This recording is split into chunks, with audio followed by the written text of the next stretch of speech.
भारत का defence organisation DRDO तो शेर है ही, इसरो उससे भी सवा शेर निकल चुका है। इस वक्त जहां डीआरडीओ हाइपरसोनिक मिसाइलें, फाइटर जेट्स, ड्रोन्स और मिसाइल डिफेंस सिस्टम से भोकाल मचाए पड़ा है, जिसके चलते भारत एलिट क्लब में शामिल हो चुका है। मतलब भारत रूस, इजराइल और अमेरिका के ग्रुप में शामिल हो चुका है, जो हवा, पानी और आकाश तीनों से ही वार कर सकते हैं और तीनों से ही आते हुए दुश्मन के खतरे को नेस्तनाबूद कर सकते हैं, और वो भी 5000 किलोमीटर की रेंज के अंदर।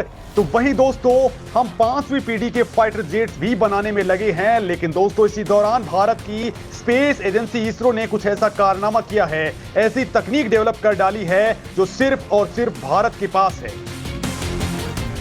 दोस्तों, ये एक ऐसा जेट है जो अंतरिक्ष में बिजली की रफ्तार से तैरते हुए मिसाइलों को फायर कर सकेगा, चुटकियों में स्पेस में सैटेलाइट लॉन्च कर देगा और जरूरत पड़ी तो दुश्मन के सैटेलाइट्स और उसके ड्रोन्स, एनर्जी वेपन्स और फाइटर जेट्स को भी तबाह कर सकेगा।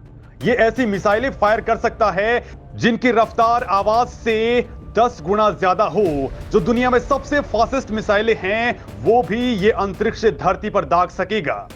ये कोई साधारण प्लेन या फिर फाइटर जेट नहीं है, बल्कि ये है भारत का स्पेस प्लेन, जो हमारी धरती के वायुमंडल तक ही नहीं बल्कि अंतरिक्ष तक भी जाएगा। बड़ी बात तो यह है कि यह फाइटर जेट्स की तरह 50 या 60 हजार फीट की ऊंचाई पर नहीं, बल्कि अंतरिक्ष में सैकड़ों किलोमीटर की ऊंचाई तक जा सकेगा, स्पेस में सफर कर सकेगा और स्पेस में ही सैटेलाइट को लॉन्च कर डालेगा। स्पेस से धरती पर यानी भारत के दुश्मनों पर ये हाइपरसोनिक मिसाइल भी फायर कर सकेगा।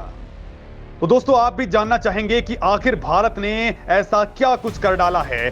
तो दोस्तों, मैं आपको बता दूं कि ये है इसरो का बेहद खास project TSTO space plane.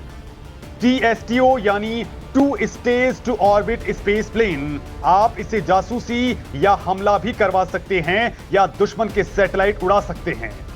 New India का ये ट्रांसफॉर्मर केवल एक स्पेस प्लेन ही नहीं है, बल्कि बेहद घातक हथियार भी है, जो युद्ध का पूरा नक्शा ही बदल देगा। हालांकि दोस्तों, इसरो ने इसका असली राज दुनिया से छुपा के रखा है, क्योंकि इसरो का काम स्पेस पर रिसर्च करना है। डिफेंस रिसर्च और डेवलपमेंट के लिए भारत के पास डीआरडीओ है। लेकिन दोस्तों, इसरो का ये स्पेस प्लेन केवल भारत के दुश्मनों का काल ही साबित नहीं होगा, बल्कि हमारे अंतरिक्ष खर्च को भी बेहद कम कर देगा।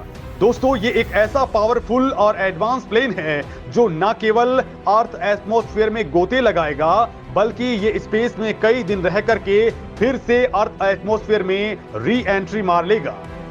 दोस्तों, ये एक ऐसी तकनीक है जो अब केवल इसरो के पास आ चुकी है। इस वक्त दुनिया के देश सैटेलाइट लॉन्च करने के लिए रॉकेट का यूज करते हैं। इस मामले में नासा और रूस ने स्पेस शटल्स का भी यूज किया, लेकिन इसरो ने उनसे भी कहीं आगे का खेल खेल दिया है। इस वक्त एलोन मस्क की स्पेसएक्स के पास भी ऐसी टेक्नोलॉजी है, यानी उसके पास रीयूजेबल रॉकेट्स हैं जो अंतरिक्ष में कोई भी पेलोड छोड़ सकते हैं। मतलब ये कोई भी स्पेसक्राफ्ट या फिर सैटेलाइट को लॉन्च कर सकते हैं और फिर ये धरती पर वापस आ जाते हैं। लेकिन इसरो वाली ये तकनीक अब सबके होश उड़ाने वाली है, क्योंकि भारत इसका यूज मिलिट्री सेक्टर में भी कर सकता है।